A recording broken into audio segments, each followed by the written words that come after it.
In this podcast, we chat about Boro's FA Cup victory against Mansfield, transfer strategy with Craig Johns from the Gazette. We talk about goalkeepers. We chat to Matt from the Elm Park Royals to get a Reading perspective on next week's game against the Royals, and of course, we answer your podcast questions. This is the Boro Breakdown podcast, and this is our matchday chatter in a pod. Wants support. Curtis Fleming is there on the edge of the area. Fleming for Craig Hignett. Hit it, Higgy. Higgy hits the track. Goal!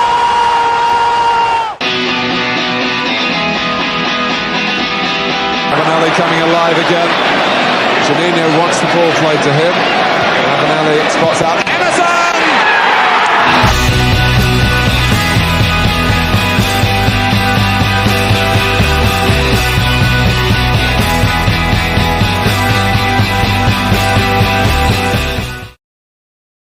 Hello and welcome to the Boro Breakdown podcast with Johnny, Dana and Tom. We are the Boro podcast that gives you all of your Boro matchday chatter in a podcast. And in this week, a makeshift Middlesbrough side were able to scrape their way into the FA Cup fourth round in a 3-2 win over League 2 promotion hopefuls Mansfield Town. Guys, an exciting cup tie, ups, downs, ins and outs, it had it all. It was very close to an upset, but how are you feeling in 3 words? Dana, do you want to go first? I'm putting the rations back, by the way. I'm going back to the 3 words, so... 3 words, how are you feeling? Lucky Boro. I think fortunate is the word and relieved is another one probably to describe the game and my moods. Very similar to the Oxford game when we were in the Premier League and we scraped through. I think that was 3-2 as well when Stawani saved our bacon. It was an entertaining game, but to be fair, the way that Mansfield have been playing this season, kind of one that we really should have expected. Absolutely. Tom, how are you feeling? Mine was going to be similar. It's going to be very, very relieved. I did think when they got that second one, that game was only going to end one way. They were in the ascendancy for most of the second half. By the time that first goal came in, like you knew it had been coming, and you just think if they're going to get another one, it's probably going to only go one way, and it'll be a Mansfield win. But obviously, very glad that. The tactical masterstroke of putting Jones up front paid off, and just happy to be in the next round of the cup now. Yeah, absolutely. I think my 3 words be Isaiah Jones. I think it's just to get him player of the month, and then also to put on the performance in the second half to tee up the win. I think was pretty special. So I think a credit to him. But yeah, we were very, very lucky to get through to the fourth round. But let's chat about it a bit more in depth then, because Boro made 7 changes to the side that beat Blackpool with 3 debutants in Joe Gibson, Boyd Munce, and Kokolo made his first full debut for the club. I appreciate he did come on early as a sub earlier in the season. It was an excellent FA Cup tie, guys. It was especially for the neutral. Boro went 2-0 ahead after 15 minutes with Uche and Kalen. Boyd Munce, obviously the new signing. But Boro 2-0 ahead, and then they staged an absolutely amazing comeback, brought it to 2-2. It should have been 3 or 4-2 to Mansfield, but it wasn't to be. And then Isaiah Jones went up to the other end and just put in a death ball. And then Middlesbrough went through, and it was wonderful to see. But Dana, how would you assess the game against Mansfield? Because, like I mentioned there, it had absolutely everything, didn't it? Yeah, it did. It was entertaining, and Boro weren't impressive, in fairness. I think this was the worst we've seen them under Chris Wilder. Reasons I'm not sure. Maybe it was COVID, maybe it was the conditions, because there was a part in the first half where it was raining quite heavily and that pitch was all cut up. So I don't think we really could have played our usual game. And that's kind of what you usually hear when there's conditions like that. I mean, it wasn't torrential, but still, it made it difficult for Boro. But we have to give credit to Mansfield because I thought they were the better side. And in fairness, I think they were really unfortunate not to go through. They started the better side, I thought, and then we gradually grew into the game. But then we faded after about 25 minutes, and we never really brought ourselves back into the contest, to be honest. I can only really remember 3 chances in the second half. One of them was a goal. One of them, Matt Crooks, kind of came in from a Uche Piezu cross, and as he was running onto the ball, he hit the side netting, and then there was another shot, I think, from Jones that went into the stands. And that was kind of the theme of the second half. We didn't really threaten them, whereas on the flip side of the coin, they did, and they had a lot of chances. They threatened a lot more than we did, and that's why I say I think they probably were unfortunate not to go through, because ultimately at the end of the day, the quality of Boro shone through, especially with Jones, but we kind of got away with it because I don't think it was that great a performance whatsoever. But hey, we're through in the next round, and that's all that matters really, isn't it? Tom, how would you assess things as well? Because, like Dana said there, Middlesbrough were very, very lucky at time. Mansfield just missed the chances, but quality did shine through in the end. But how would you assess things as well? Because it was very, very up and down, wasn't it? Yeah, Adam maybe said it was more kind of a game of two halves. I thought in the first half we did well. Like Dana said, we did kind of fade off after around 25 minutes, but we did have our chances. That one, Uche had pretty much straight at the keeper. I mean, good save from the keeper to be there, but you got to think in that position that could have been 3-0, and it could have been a lot more comfortable in the second half. But you look at how they came out for the second half, and they were so for it, and it just didn't look like we were. Like Dan said, there could have been a few reasons for that. COVID could have been one of them. I think the pressing was a bit more of an issue yesterday with the strikers that we were playing, because we couldn't do it in the same way we would with, say, Sparrow and Watmore, or Sparrow and Hernandez up front, and I do think that played into it as well. And also the conditions, because the bounce was very hard to judge on that pitch. I know there was one point where I can't remember who it was on the left-hand side, might have been Tav, played it across for Crooks, and it didn't look like the type of pass that Crooks would usually misjudge, but it bounced where it hadn't been bouncing for the entire game because of that pitch, and just went over his foot now for a throw-in, and I think that kind of epitomised it, because, like Dana said, we couldn't play our normal game, and that would have had an effect. Also, obviously, fair play to Mansfield. They did play very well yesterday. Like I said, second half, they came out really fired up for it. First half, when we went 2-0 up and we had that chance for the third, I was thinking, these were the form team in League Two. I'm thinking it maybe just shows how kind of good we were. But then they turned it around so well, and I just didn't think we were at the races at all for the majority of the second half. Yeah, I think I agree with you, Tom, to be honest. And I agree with you as well, Dan. I thought we were very lucky. I didn't think we were at the races at times. I just thought we were quite rusty, to be honest. I thought when we were looking at the likes of Nathan Wood at centre half, Boyd Munster's first game in many, many months, we've got two young lads on the wings. And I think when you make 7 changes at times, it can be quite difficult for any team just to try and grind out a result. And I thought tactically, Mansfield were quite good as well. I thought their 4-1-2-1-2 really Middlesbrough found it really difficult to play against, really. I thought with their number 10 in Quinn, I think with him trying to pull out Nathan Wood all the time, it did create space, and obviously Peltier and Bamba aren't the quickest either. So I think that did cause a few problems, but overall, I thought we were very, very lucky to get through. But then again, it's 6 wins in 7. It's fantastic form. And if you can win games without playing well, then that shows the signs of a good team. But that's why. Go on. Yeah, I just want to sort of leave a point here. That's what impressed me about that game, is that we still have that winning mentality. Whereas in previous seasons, and not just under Warnock this season or last season, but under Woodgate, under Gary Monk, under Tony Pulis, I think we would have lost that game. We would have gone on and Mansfield would have taken the tie away from us. But our winning mentality at the moment, because we play on the front foot, it's so impressive, because we're always within a shout of getting ourselves back into the game, even when we're pegged back, like we saw against Blackpool, like we saw here yesterday against Mansfield. That is the most impressive part. It's our reaction to when we go maybe a goal down, or when, for example, yesterday when Mansfield made it 2-2. It's our reaction to that, and that's the most impressive part for me. We look like a side that's always going to score now at some point, or going to create a chance. And I think it's what we haven't been able to say for the last few seasons, really. So credit to Chris Wilder and his team already changing Boro's mentality, like you were saying there, Dana, to make us be more on the front foot. And hopefully we can continue that, because the form we're in at the moment is absolutely fantastic. But for this week, I'm going to do something a little bit different before we break down the goals, because we wanted to reach back out to Craig from the Mansfield Matters podcast to give us assessment on the game yesterday, because I thought they thoroughly deserve it, given their such a good performance yesterday. Well, FA Cup dream may well be over, but to be fair, what a way to go out of the competition. There's just something about Mansfield Town at the minute which just says, never say die. To be fair to you guys in Middlesbrough, you played really, really well in the opening sort of 20 minutes or so, and that difference in class and difference in standard showed. The opening goal was a top flight finish, really. Turned our man really, really well, opened its feet up and put it into the top corner and gave our keeper no chance.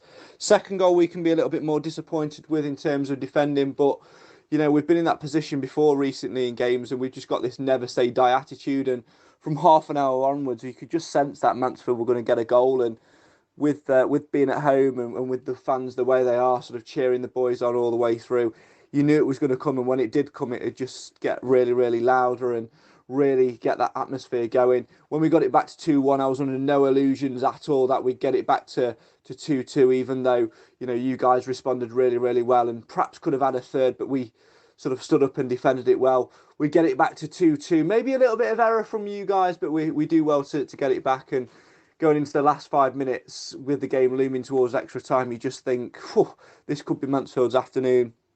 7 minutes added on, not quite sure where he got those from. And, I think pace and power showed a little bit. Ollie Hawkins, our defender who got turned for the goal, was absolutely on his backside, really. Good low ball in towards the middle, and we just chucked bodies at it, and it was one of those things where it deflected in.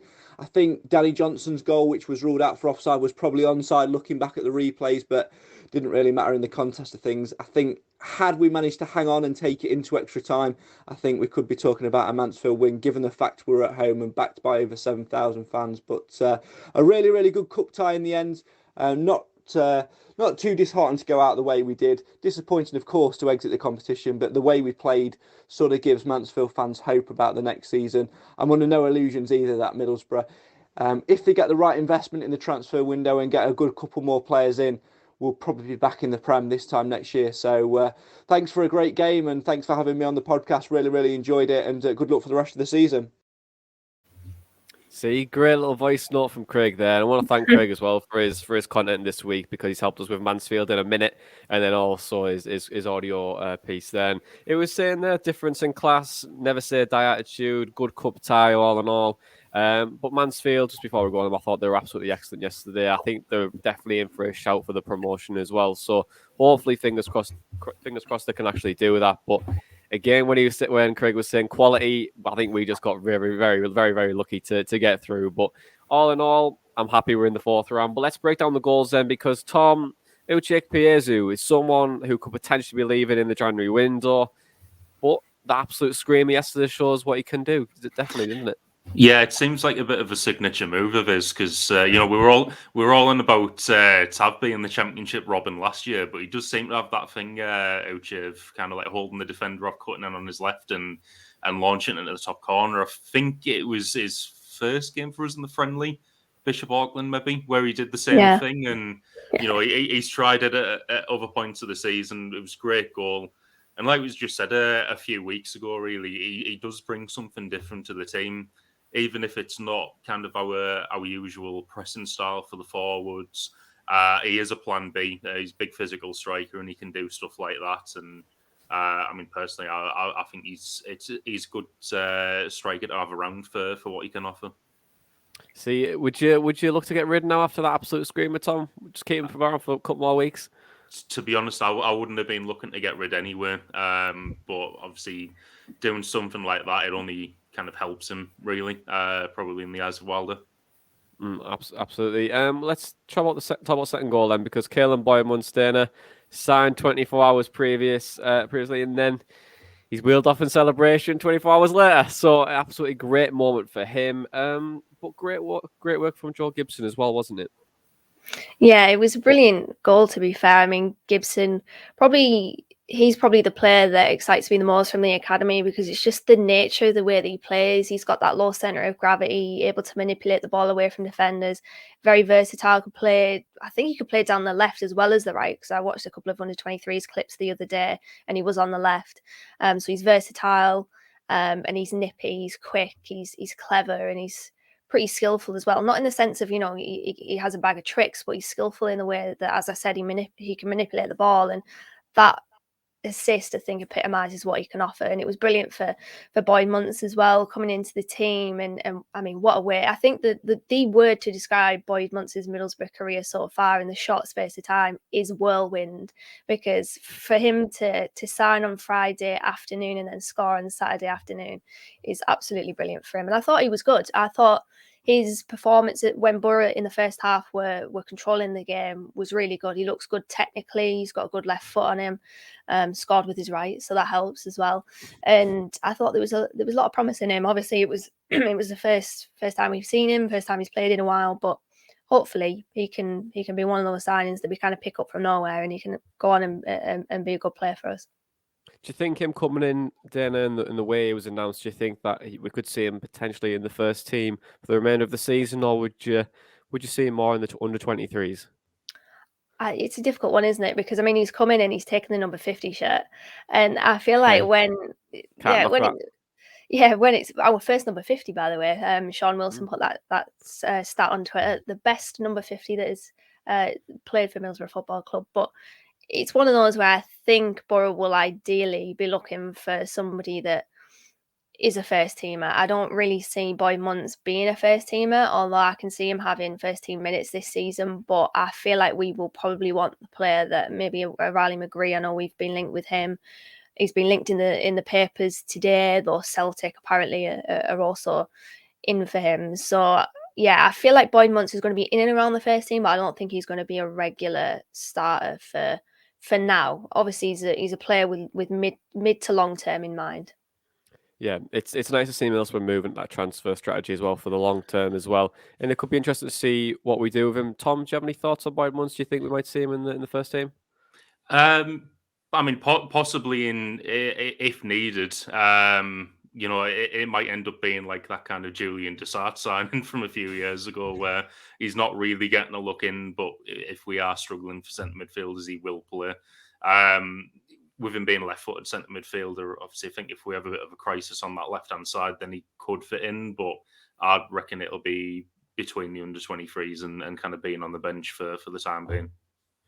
So let's keep on the left-hand side then, because William Kokolo, that was a real struggle, that to get his name right there, wasn't it? William Kokolo. He made his first start for Boro on the left-hand side. How do you think he fared, Tom? Because we've got Neil Taylor there, we've got Bowler. Do you think he could potentially fit into that role if need be? I thought he did well. I think there were a couple of times where he was showing he was very, very one-footed. Because I think his second half, there was one point where he took the same player on 3 times, trying to shift it onto his left foot to get a cross in rather than crossing it on his right. Which, I mean, he did. So he's clearly good with the ball at his feet. But he doesn't look like he has a right foot. But overall, I think he did well. He's probably going to have to be, back up behind Bowler and Taylor. I think let's not look in too much into how he did against League Two opposition, but I do think he did well yesterday, and obviously, like we've seen earlier this season, he is there in case we do have a crisis there, but.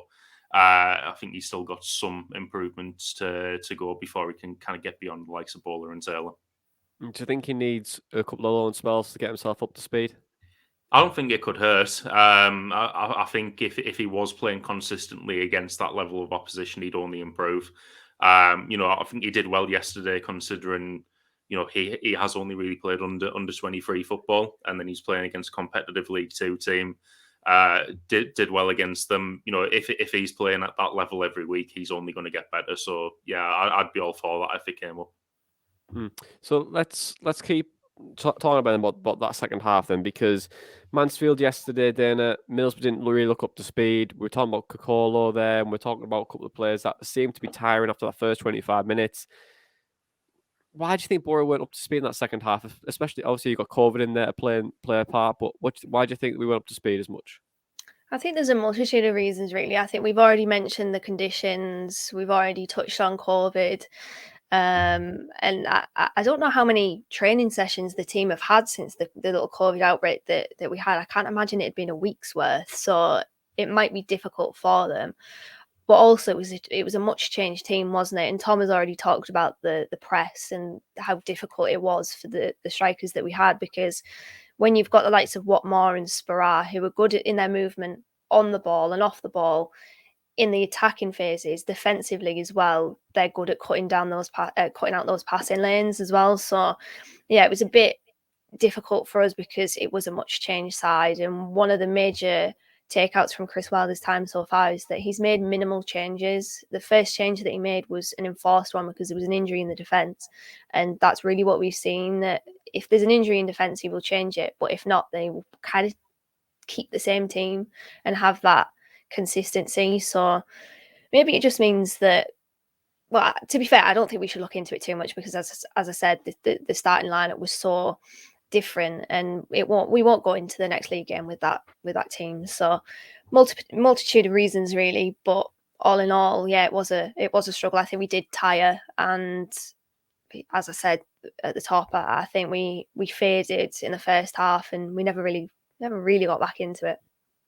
Okay, so just to play devil's advocate, just to delve one more layer in. Tom, both goals yesterday, Bamber and Wood. One was a corner, one was a through ball through. 2 mistakes. Do you think they'd be a bit disappointed in the way that Mansfield got into the game then and scored those 2 goals? Yeah, I think starting off with the first one, Bamber getting out jumped and pretty much bullied by their centre back in the air. It's not something you see often.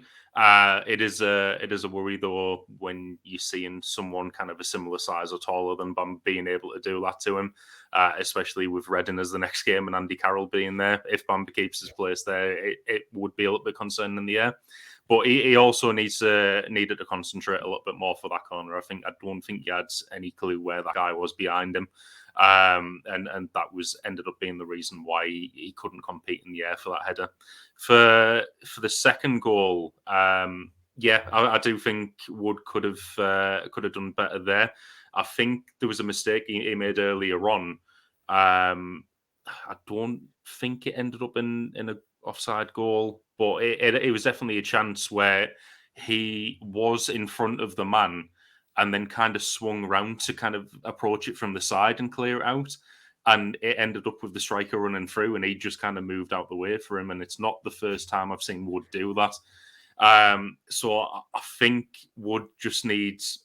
It's a bit of a difficult one, but he needs to coach that out of his game because I don't know why he did that. And his positioning just seems a little bit suspect at times.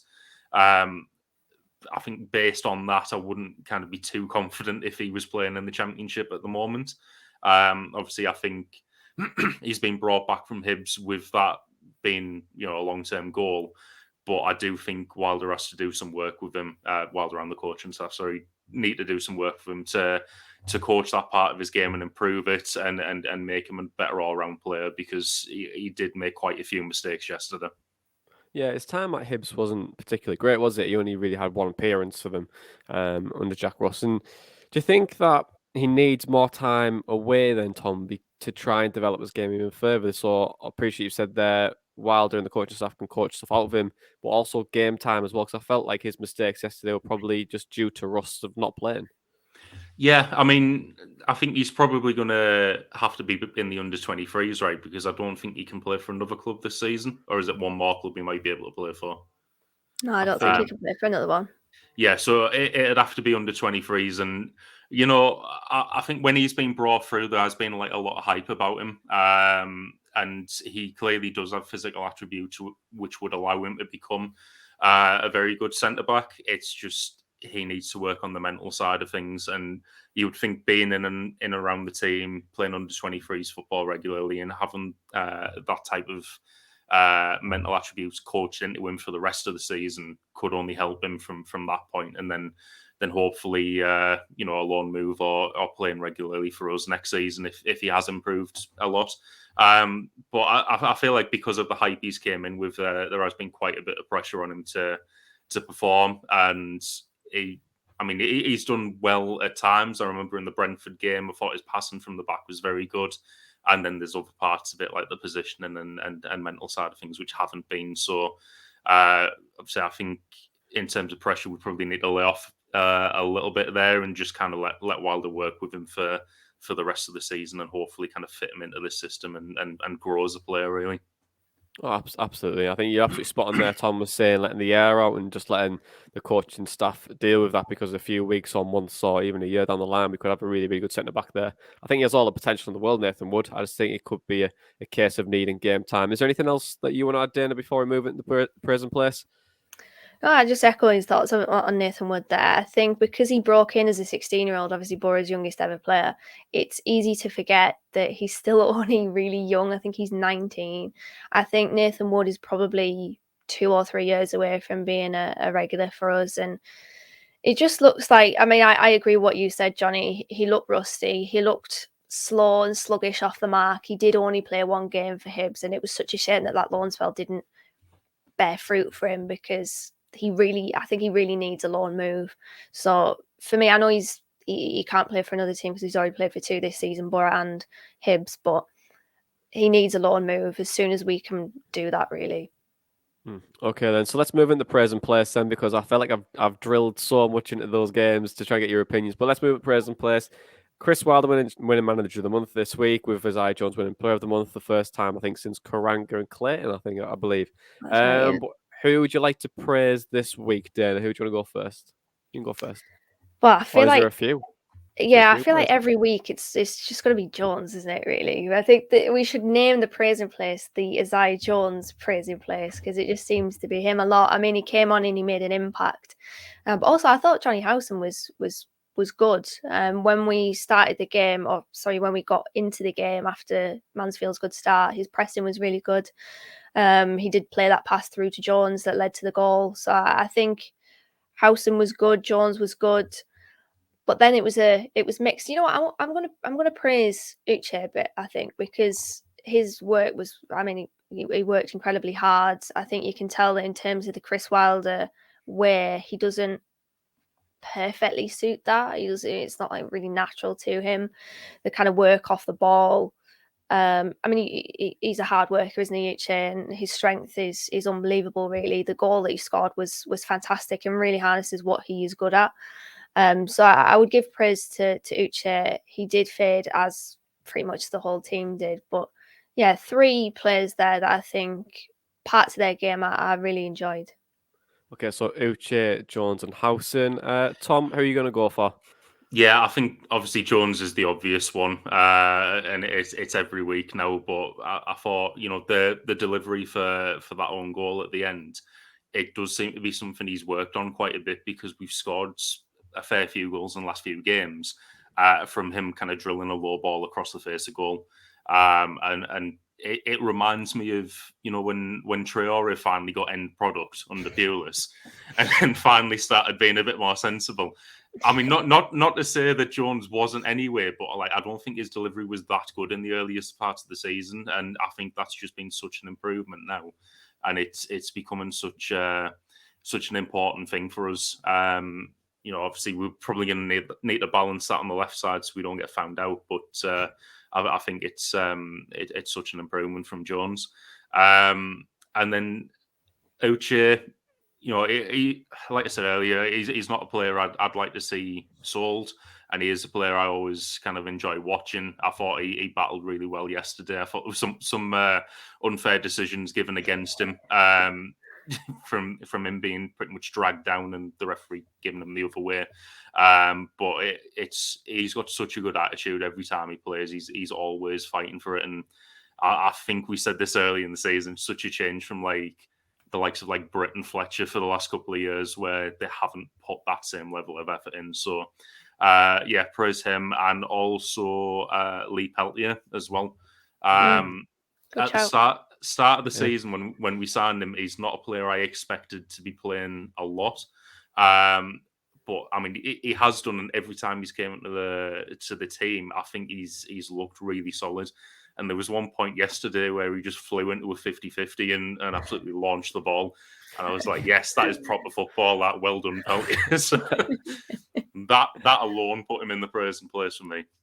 To be honest, Lee Peltier was on my lips as well, because I think he's been so consistent since he's came to the club, and I think that for someone who's been so experienced and someone who we didn't think anything of when he first signed, he's actually surprised quite a lot of us in terms of his professionalism, his performances, consistency. And I think he's someone you can rely on as well. I think Bamba's the same at times. Appreciate Bamba is suspect at times.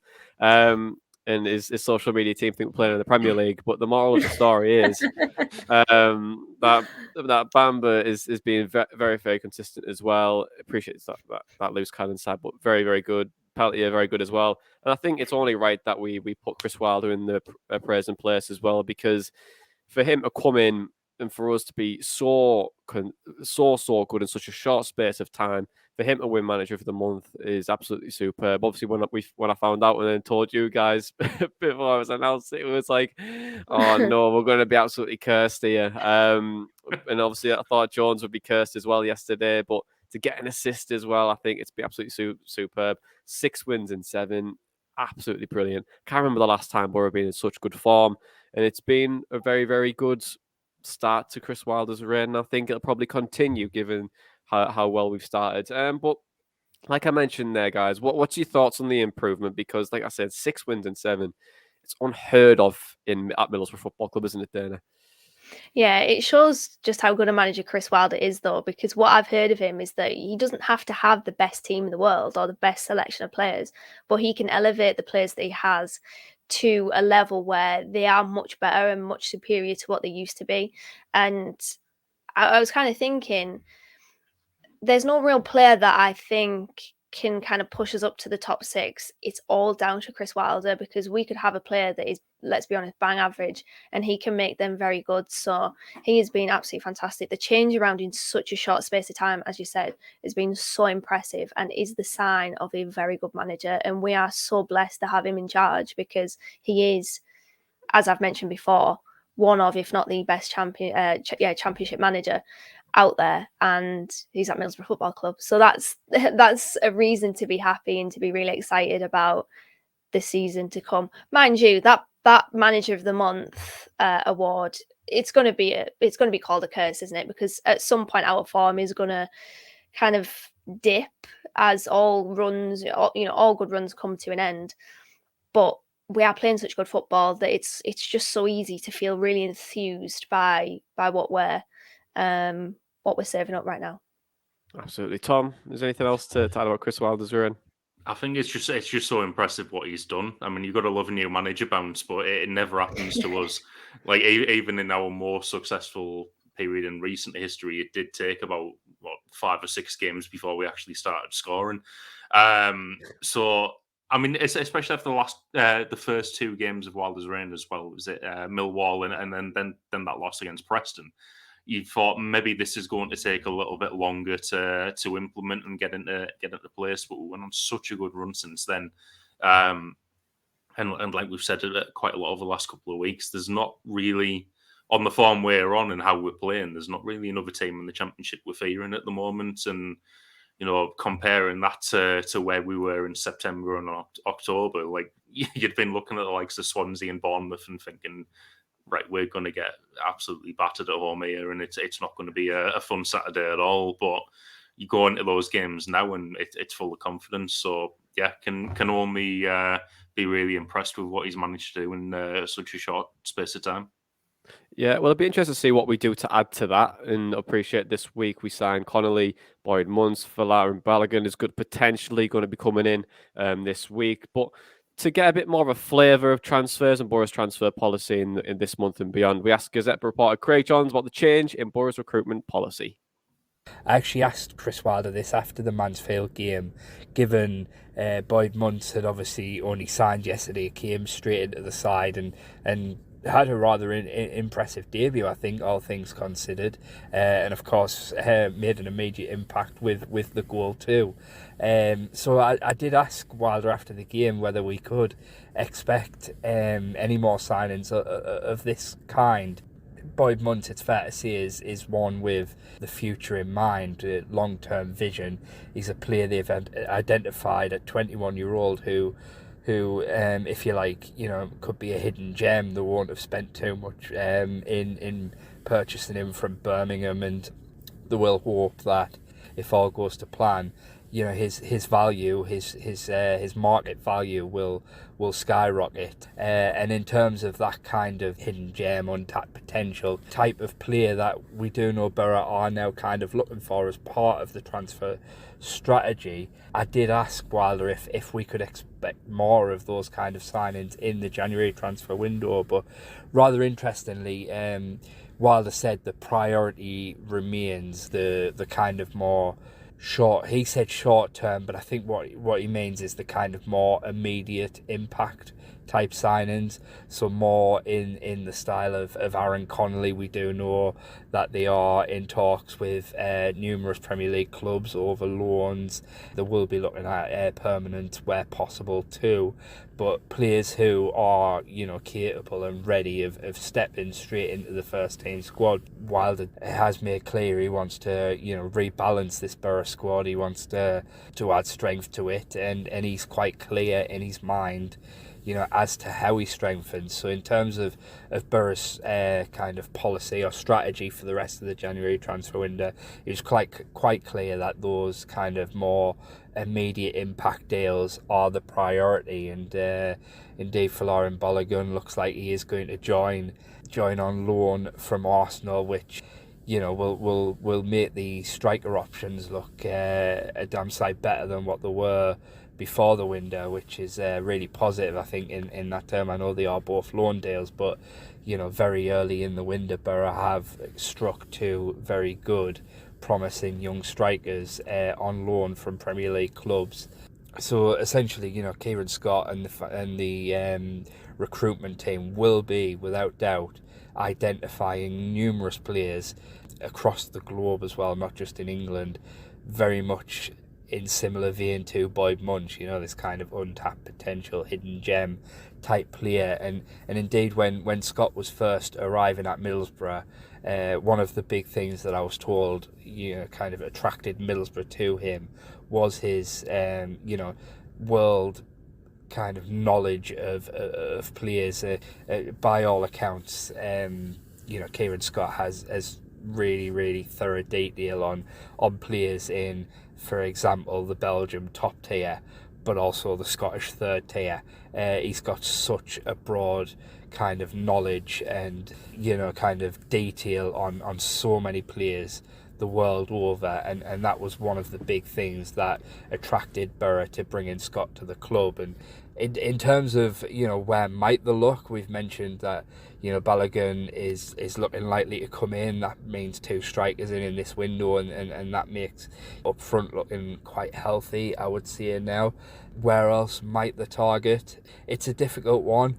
Chris Wilder kind of understandably keeps his cards close to his chest. He seems, with everything he said, quite satisfied with his goalkeeper options. Joe Lumley was once again not overly convincing in the win over Mansfield, but Wilder's always kind of been big on Lumley in terms of praising him for what he's done so far. I still do feel in the long term Middlesbrough do need a new number one goalkeeper. I don't think they've got a solid number one goalkeeper at the club right now. Whether or not January is the right month to find that, I'm not sure. It's a difficult one, and that's why I'm wondering if that's why Wilder has said what he said on his goalkeepers, because ultimately he knows this will be a difficult month to kind of recruit and find a new number one, and therefore that might be one for the summer. But I certainly think in the long term Boro probably will be looking for a new number one goalkeeper.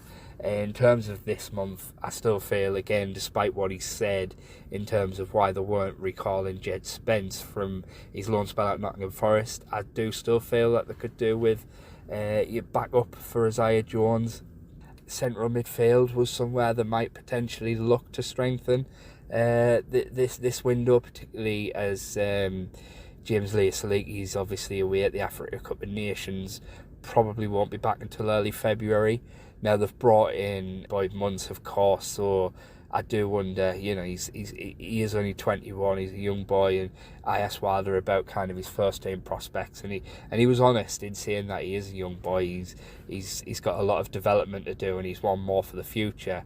He kind of said, is he going to challenge for a first team spot in the next 2 to 4 weeks? Probably not. but that was in relation to his the physical side of things and in his fitness, because he hasn't played a lot in recent months. So I do think as a kind of left-footed midfielder as well, that probably potentially, if he does see Boyd Muntz as kind of first team backup, if you like, they're probably okay in central midfield. Obviously, a big one will be Neil Taylor at left wing back as well.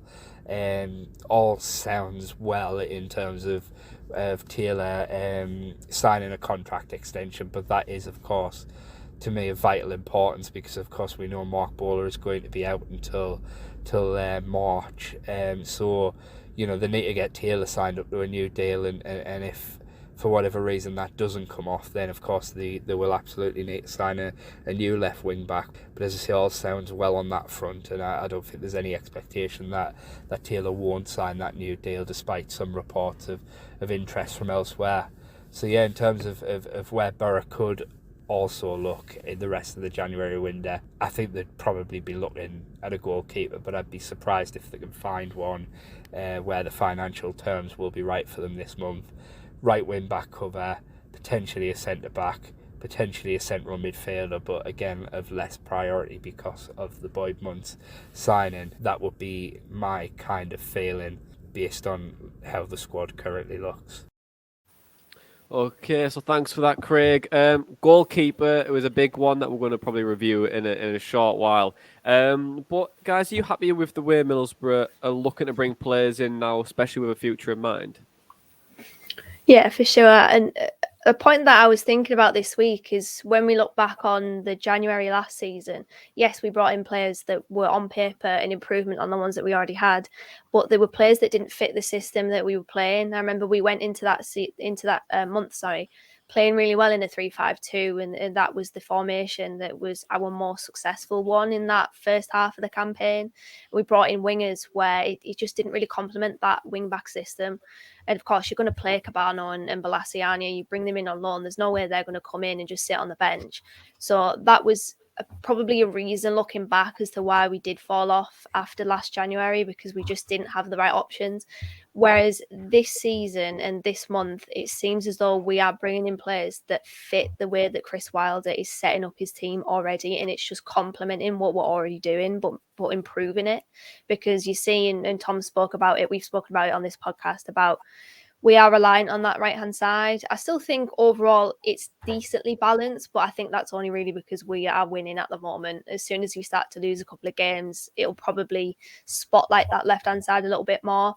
So with the signing of Connolly and with Balogun coming in as well, that left-hand side will improve, because of course they're not wingers, but they're strikers that dip into the channels and into the half spaces and connect that left-hand side up.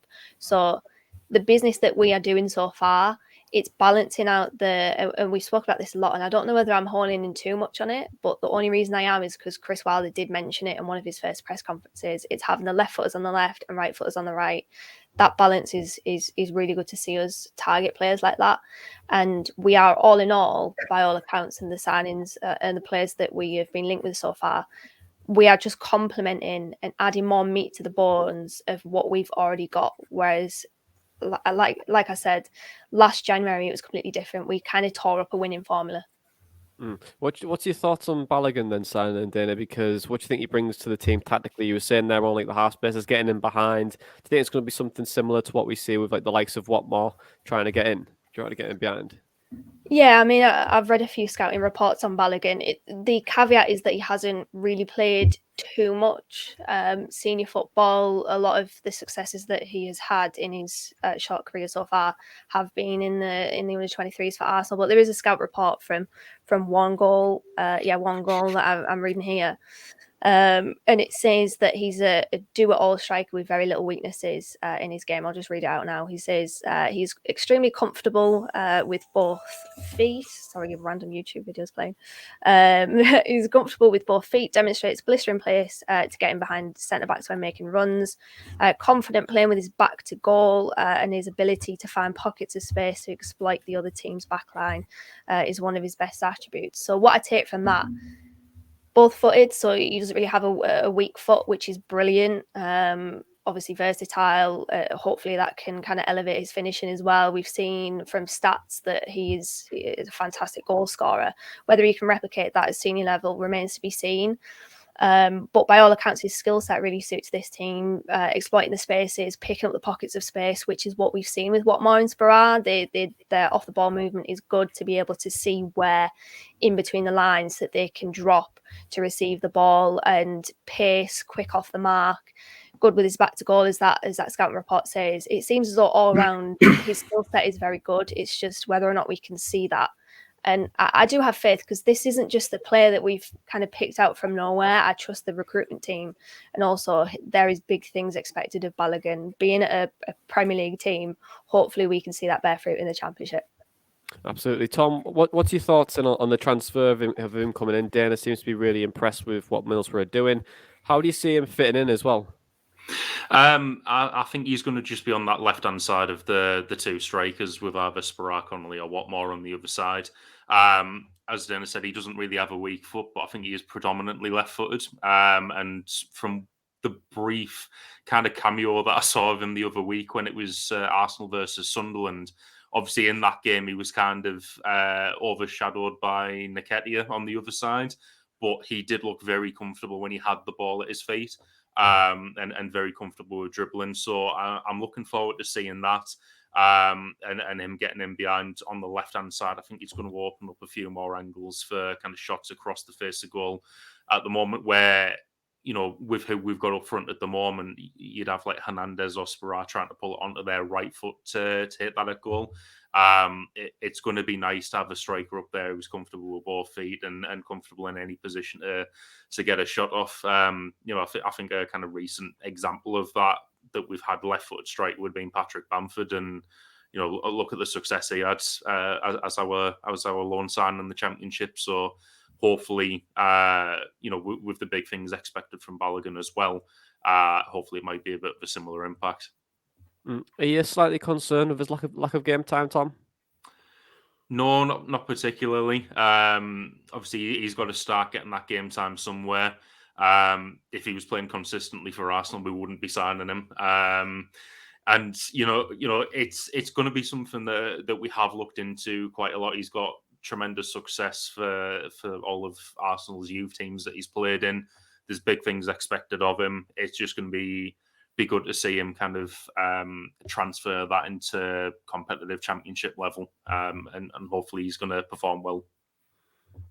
So let's go on the other side of the pitch then, because goalkeepers was mentioned quite a lot in what Craig was saying and also we got a lot of questions about goalkeepers this week. So I just want to shout out to Matt, Ted, Kitney, Carl, and Darren for giving us a lot of questions on the goalkeepers. Appreciate we have brought Sol Brim back since we did the last podcast. And Stojanovic has went on loan to Ingolstadt and in Germany. So with that in mind, Tom, why do you think Boro fans are worried about the goalkeeper department? I think it's just because up until Wilder's joined, neither of the goalkeepers have kind of really kind of grabbed that number one shirt, really. And you look at like past seasons where we've had the likes of Randolph or people like that who have consistently performed. There have been errors in the performances between Lumley and Daniels.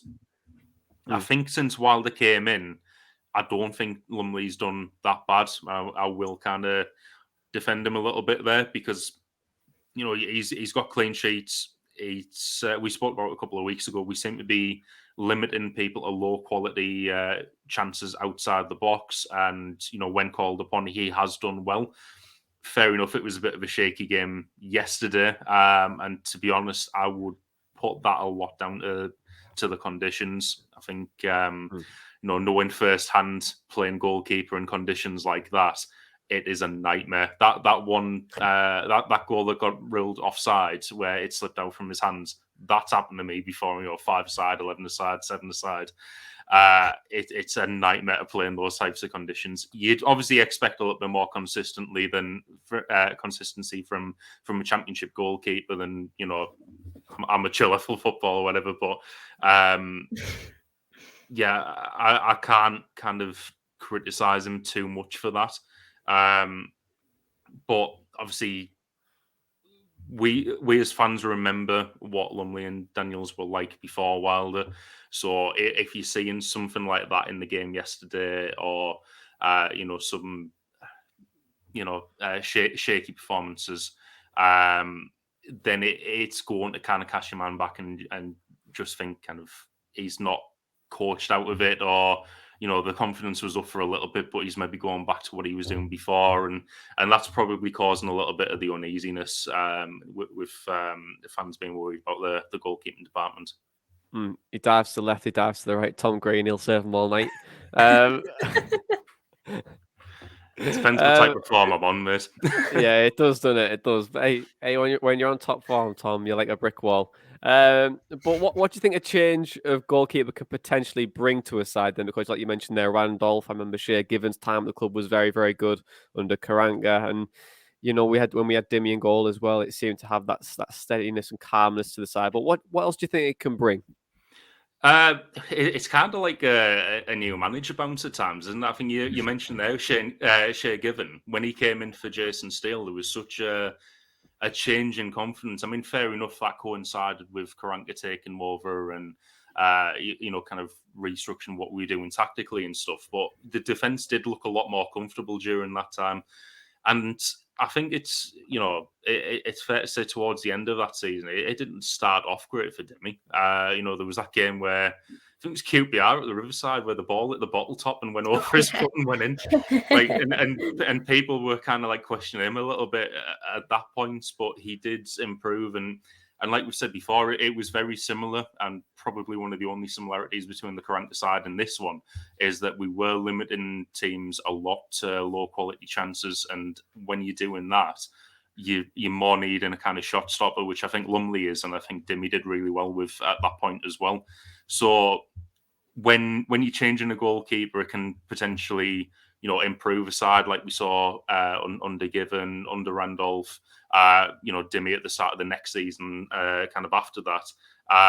But I suppose if you're chopping and changing a bit too much like we were earlier in the season, it can kind of create some inconsistencies between the goalkeeper and the back line as well. Absolutely. Dana, Craig mentioned it there that Middlesbrough probably do need a goalkeeper, but he wouldn't expect. He thinks Middlesbrough will find it quite difficult. But do you expect Boro to probably go in for a goalkeeper then? I would like to hope so, to be honest. And I think with Joe Lumley, he's never really going to convince. I think I've accepted that, to be honest. He never really convinced at QPR. I don't think he particularly convinced that much in his loan spells from the kind of brief research I did quite a few weeks ago now.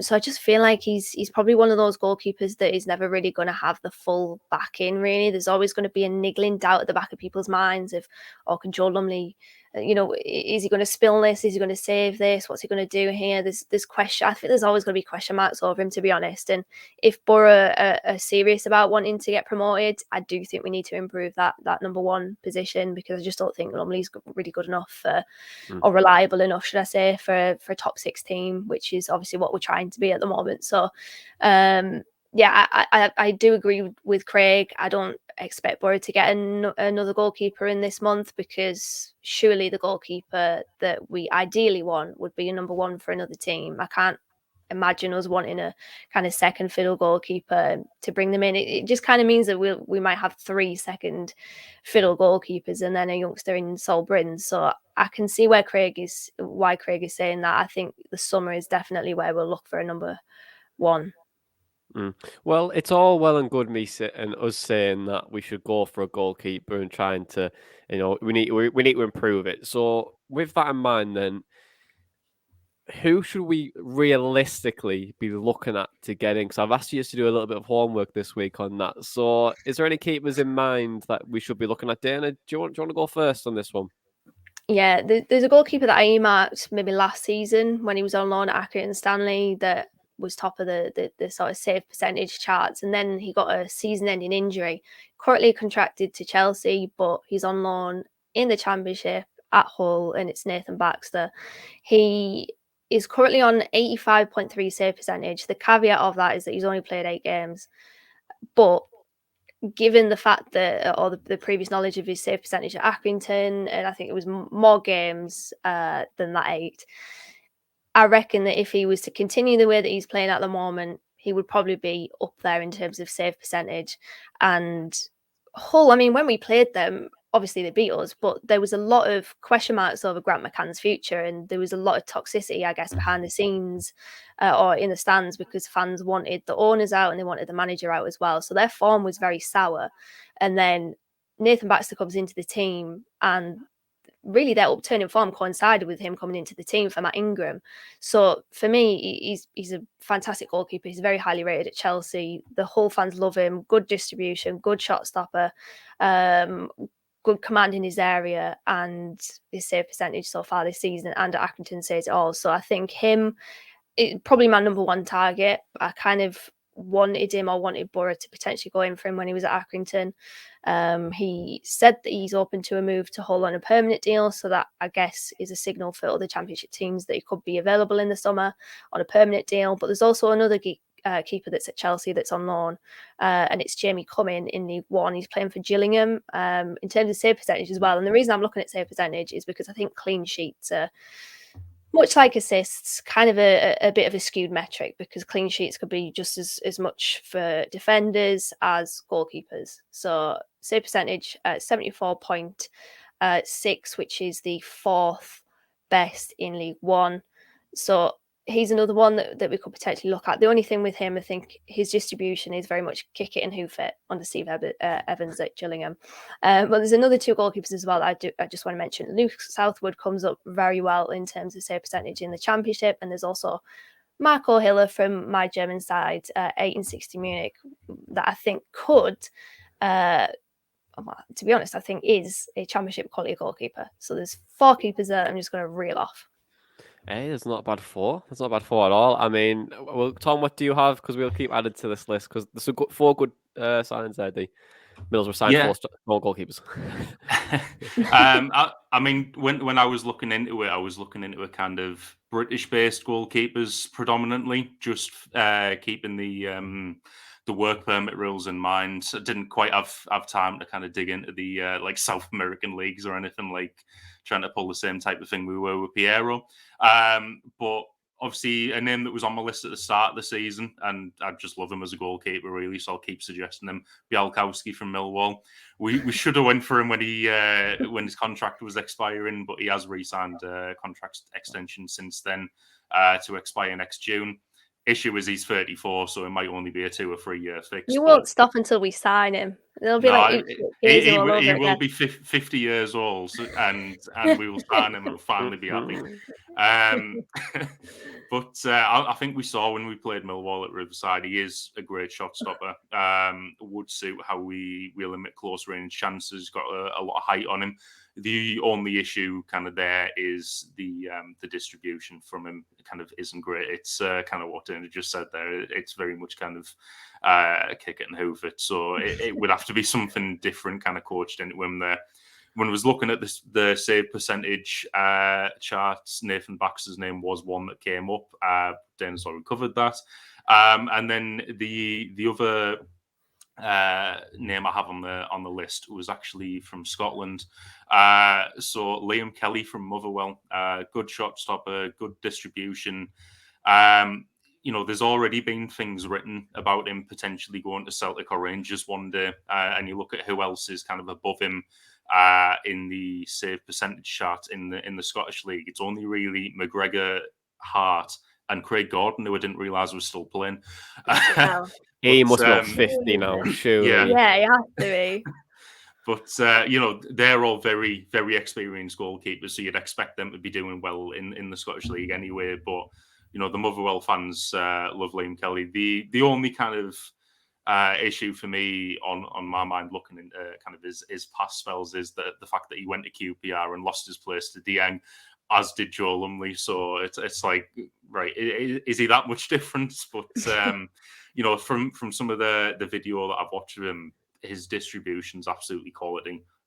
You look at him playing out to the wide players for Motherwell, and it's so pinpoint. It's ridiculous to watch. And the shot stopping's great as well, so it could potentially be one to look into. Some really good signs. I can see Middlesbrough scout reports going, "Oh, what did he say again? Who was it? Like, who was his name? Kelly, Motherwell." They definitely Your not. See, with you guys, you've kept quite British Isles. I've went a little bit left field, but to be fair, the first one is a very left field one from my beloved Anderlecht. It's Van Cronbruge. Very very good at distribution, good shot stopper. But appreciate he is first choice, and I can't see company wanting to part ways with it at the moment. So fair play, but I feel like he'd be a good sign. Commands his box very very well, but the thing is, Anderlecht that they just give away sloppy goals at times, which isn't fun.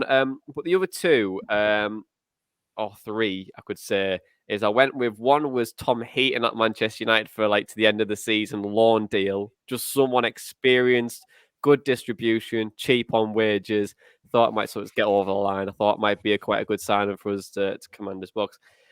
Alex Ukija at Metz in France, so playing on the French league, having no money at the moment. That all teams are willing to sell because of the TV rights are all up in the air, and teams need money. Very, very good shot stopper, very good distribution.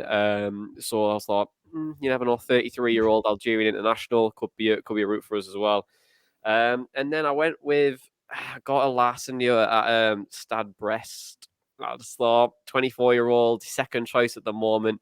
Last season, he had one of the best distribution rates in the league, and I thought, since Mills were trying to plough from the back a little bit more, would it be worth going for someone who's very, very good at distributing rather than shot stopping as much? But I don't know. It's a hard one because it's like the goalkeepers now, they have to be very, very good at shot stopping and distribution at the same time, where previously, but you could even look about 10 years ago, it wasn't really sort of as much. It was only really Neuer who was kind of like that player, that goalkeeper who could only really do that. But they're my three or four, and I just thought, you never know. It's a bit left field on some of them, but who knows? They could get them over the line. We need a striker. But if Mills was signed Tom Heaton on a loan deal at the end of the season, actually wouldn't be mad at it. There, I said it, but who knows? I feel like Danny, you're looking at me crucifying me, like, don't you do it? Don't do that, Boro. Don't do that. I'm not. I'm in between. As soon as we come off air, you start crucifying me for it. But anyway, let's look ahead to Reading then, because on Middlesbrough next week play Reading, who crashed out of the FA Cup on Saturday to Kidderminster Harriers, who are in the 6th tier of English football, so the same league as Darlington and Spenny. The Royals have struggled so far this season, and even got deducted 6 points for financial fair play rules. To get a little bit more on Reading, we reached out to our friends at Elm Park Royals podcast with Matt, and he said, well, to give us, you know what? Let's get a little bit of flavour from Matt from the Elm Park Royals podcast. Wow, Reading's season has been, in a word, a nightmare. We started off with a disastrous run of form, really. I don't think we picked up a win before the first international break. And then, strangely, we absolutely flipped that on its head afterwards and won 5 of the next 6. But since then, we've only won 2 in 12. With a run of losses, I think 4 or 5, not great. So yeah, things look worse because of the points deduction. Obviously, we're just above the relegation zone, but things on the field haven't been going much better. Part of that is because of our huge injury list. At times, we've barely been able to field a full 11. Lucas Zhao and Yaku Mete have been out since the start of the season, so that's a real blow because those two are our 2 top goal scorers from not just last season, but like the past few seasons. Then our right back spot has been made even weaker this January because Andy Yeardom's off to AFCON. Felipe Aruna, who just got back from injury, has been re-injured in the FA Cup tie yesterday. So we're looking at Tyrrell Ashcroft and Dejan Tatek playing there, who are 2 academy players. Left back is similar with Barbara Rahman, also off to AFCON. And Ethan Bristow was playing there at the beginning of the year, but didn't really impress. Although, to be fair to him, he was playing in like a weird left back, left wing hybrid role. So we've brought in Andy Carroll up front. Since the last time we played you, I think. And that's been an interesting one to try and wrap your head around, because obviously he does offer an immense aerial threat, but it's pretty clear his legs have gone, and there are definite pros and there are really definite cons. So he'll probably start next Saturday, because I think it's the last game that he can play in before his 2-month contract was up. The manager is the source of much discourse over the last, ever since the downturn of form last season, really, which happened in January, February time. There's been questions around him. Yesterday's loss to Kidderminster has just made those even worse. It was the first time I'd heard getting sacked in the morning chants from our own fans. We have lost 2-goal leads at home on 3 occasions this season, twice to draw and once to lose. So that's really not been helping him. And one of those was in the Derby game on Monday, which was our first game in about 3 weeks because of a COVID layoff in our own team. So things just haven't been going well for the manager, but I think many think that it's probably a time for change. That the issue with that being that we now have a very congested January, and any transfer plans is presumably, at least in part, drawn up by the current manager, Veljko Paunovic. So, yeah, the atmosphere around the club has just got quite toxic. I mean, I'd say transfer plans for January, there probably aren't many. Trying to sign Andy Carroll to a longer-term contract is definitely one of them. But outside of that, we've got Brandon Mason on trial as potential left-back cover. I'm not sure whether that will happen or not. But we're just still hamstrung by our finances and the business arrangement that we came to with the EFL over transfers and whatnot, which is why we've got a 6-point deduction this season as well, because of our overspend in the last few years. So, yeah, it's not a great place to be. And for that reason, I think it'll probably be a comfortable Middlesbrough win. I mean, the one thing that Reading fans cling on to nowadays is that we've gone to places like Fulham and just pulled it out of the bag. But that was with a fit squad and players like Ovie Ejaria playing really well on that day. And he is conspicuous by his absence currently. So who knows what's going on there. Apparently it's an injury, but yeah, just another one on the injury list. I'll go for a 2-0 Middlesbrough win. And that should really say all that it needs to.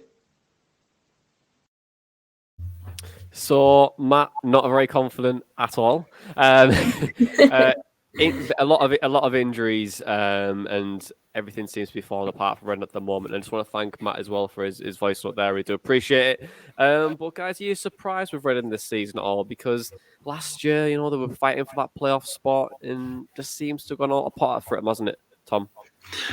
Yeah, I mean, based on what I saw at the start of this season when I went to Reading away, not surprised at all that they're down there, because that was one of the worst games of football I've ever seen.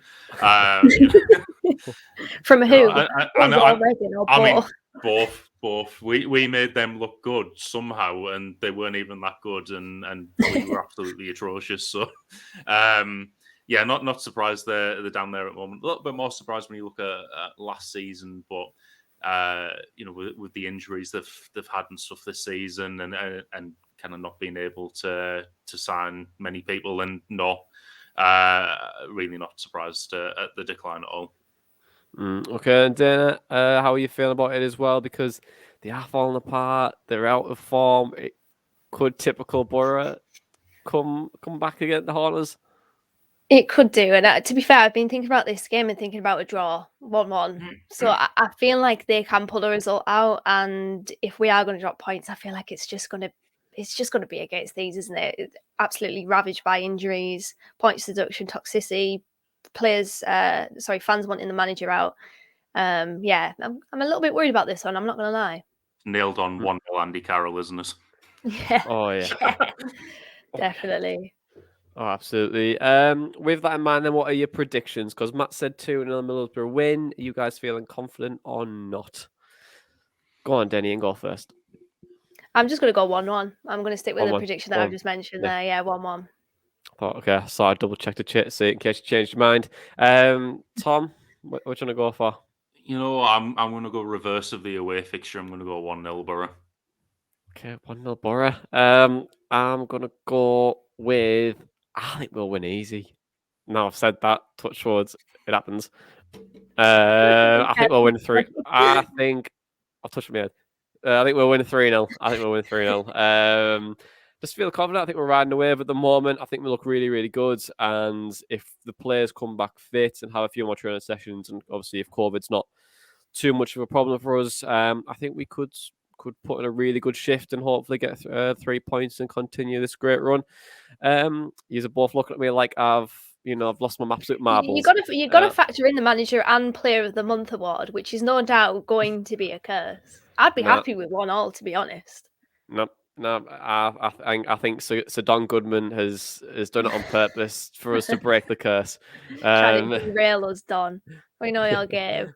Yeah, derail us. But I think we could be all right. I think we could put in a good performance, and hopefully we do. If we win again, I think we're just on an absolute high at the moment, and I think would be tough to stop. I think it's just trying to get as many wins or unbeaten games as you can in this division. Hopefully we can do that. Last couple of questions of the day for me, and then just talked about the questions as well, because if you don't have Facebook or Twitter or Instagram or anything like that, you can email us your questions for the podcast. So it's the Boro Breakdown at hotmail.com. So it's the Boro Breakdown at hotmail.com. And I want to shout out to Andrew Kirby as well, who left that nice review and asked how about contact us as well around the social. So thanks for that, Andrew. And thank you to everyone who has been reviewing the podcast over the last few weeks, because we are on like 320 reviews now, which is absolutely mental.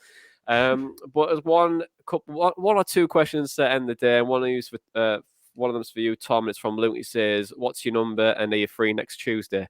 I'm joking. It's from Luke. He says, with you creating more high quality chances on Saturday, do you think you need to bring in a few more creative players to finish the high quality chances you're currently getting? Do you think we need to bring in more creative players or not? No. Simple answer to that, no. Yeah. Right. Okay. That's it, guys. Thank you very much for joining me as always. And thank you everyone who's listened and supported us over the last few weeks, and the new listeners as well. Thank you very much for joining us and engaging with us, and also thank you for donating to our charity as well, the MNDA. Because we're nearly hit our target of 2,000, and we couldn't do it without you guys. So thank you very much for doing that. So Boro scraped through at the 4th round, but now 6 wins in 7 all competitions. There's something going on at the Riverside, isn't there? This is the Boro Breakdown podcast, and this is a crazy little thing called Crooks. What?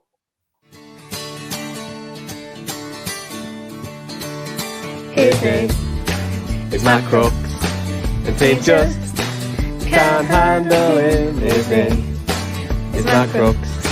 He's 6'3", and we call him the tree. He ain't ready. Crazy little thing called Crooks.